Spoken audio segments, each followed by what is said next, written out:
Айлык акысы аз айрым журналисттер тролль болуп иштеп же кошумча жумуш кылганга мажбур. Мындай учурда журналист өзүн өнүктүрүүгө убакыт бөлө албайт. Мындай пикирлер Оштогу жергиликтүү бийликтин жана медиа уюмдардын өкүлдөрүнүн катышуусунда өткөн жолугушууда айтылды. Медиа кербен аталышындагы иш-чара менен медиа өкүлдөр 7 облусту кыдырып, аймактагы журналисттердин көйгөйлөрүн талкуулашууда. Аймактык журналисттердин көйгөйлөрү көп.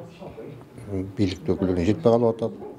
Өздөрү өздөрү болуп калып атат. Ошон үчүн бияка биз багы медиа журналисттердин укуктарын коргогон, алардын кесипкөлүн жогорулаткан көп буюмдар баары Бишкекте болгондуктан аларды мындай аймактарга алып чыгып, жерден ошол журналисттердин маселелери менен таанышып, көйгөйлөрүн угуп, балким келечекте ушул көйгөйлөрдү чечүү боюнча кайсы бир сунуштар болобу дегендей.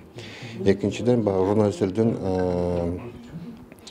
баягы кесибине байланыштуу, ишине байланыштуу көп толтурук суроолор болсо, ошол адистерден түздөн-түз өздөрүнөн жооп ала алсак деген тилек менен ушул уюштурганбыз. Аймактагы журналисттер тажрыйба билимин арттыруу үчүн тренинг окутууларга байма-бай катышуусу аларды кесипкөй адис кылат. Бирок көпчүлүк жергиликтүү журналисттер окутууларга катыша албай калышат. Аймактагы ЖМКлар өздөрүнүн немелерин, журналисттердин, адистерин окутууга кызыктар болуш керек. Себеби аларды жөнөтүп канча бир убакытка окутууга мүмкүнчүлүк бериш керек да. Бир 2-3 күн, 5 күн дээрлик, кээ бир учурларда бир апта, 2 аптага чейинки окутуулар болуп калат да. Бул ошол ЖМКнын эле кызматкерлеринин кесипкөйлүк арттырса, ошолордун эле иши жакшырат да.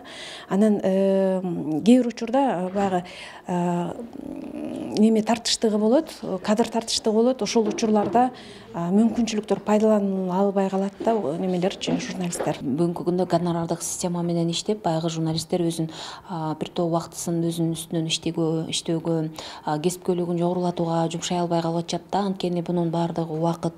Ошол эле убакта бүгүнкү күндө жаш журналисттер алар ар тараптан журналисттик окуулардан өтүшү керек болуп калат да. Бул өтө зарыл. Анткени алардагы журналисттик ишмердүүлүгүн жогорулатыш керек. Жыйында массалык маалымат каражаттары менен жергиликтүү бийликтин маалымат алуудагы алакасы да талкууланды. Анда мекемелер маалымат катчылар менен иштеп, мурдагы жылдарга салыштырмалуу жеңилдик болгонун айтышат. Журналисттер чагылдырган көйгөйлөр бийлик өкүлдөрүнүн ишине жеңилдик болуп, маселе чечүүгө аракеттенишет. Күн сайын ушул мониторинг жүргүзүп турам. Кайсыл каналдардан кандай көйгөйлөр айтылып атат, ушул шаарга тиешелүү, шаарга байланыштуу деп.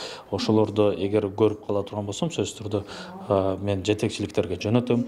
Жетекчиликтер ал жерде ошол тапшырмаларды берет. Бул сөзсүз түрдө буга чейин эле мисалы үчүн акыркы эле ала турган болсок, өзүңүздөр билесиздер, баягы Ош Ноокат жолунда таштанды таштап, ал жер баягы частный секторлорго өтүп кеткен, жайыт комитетине өтүп кеткендей. Бирок ошону биз аныктап, тактап, ошол жол журналисттер барып тарткандан кийин бир 10 күн аралыгында тазаланып калды да азыр. Жолугушууда өлкөдөгү аймактагы сөз эркиндиги, медиага байланыштуу маселелер, журналисттердин коопсуздугу, ишмердүүлүгү боюнча сөз болду. Зыягүл Болот кызы, Асылбек Турдалиев, ТМЖ жаңылыктары.